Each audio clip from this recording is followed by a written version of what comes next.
শ্রীসমাজ ভক্তিপ্রেম স্বামী গুরু মহারাজকে হৃদয় থেকে ভালোবাসেন। তারা সবাই এখানে হচ্ছে সমবেত হয়েছেন। কেক কাটিং করবেন। আজকে দুপুরে পরমান্ন বৈদিক প্রথা অনুযায়ী সেটাও হয়েছে।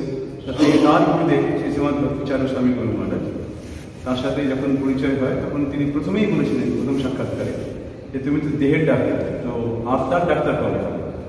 তো তখন তিনি তার গুরুদেবকে বলেছিলেন যে আপনি যেদিন আদেশ করবেন সেদিন থেকে আমি এরকম হব। তো তিনি বলেন ঠিক আছে, আমি তাহলে মায়াপুরে ফিরে যাচ্ছি, এখন আসবো, তাহলে তুমি মায়াপুরে আমার সাথে এসে জয়েন করো। তো সেই থেকে উনি তার মাসখানেকের মধ্যেই তিনি মায়াপুরে আসেন এবং মায়াপুরে নিজের জীবনটিকে সর্বতভাবে উৎসর্গ করলেন ভগবানের সেবায়। তো খুব সারভাবে হৃদয়ের সাথে প্রত্যেকে আজকে এই অনুষ্ঠানটি সেলিব্রেট করছেন। আর শিল ভক্তি সিদ্ধান্ত সরস্বতী ঠাকুরের আজকে তিরোভাব তিথি। তো বৈষ্ণবদের তিরোভাব আবির্ভাব কোনোটাই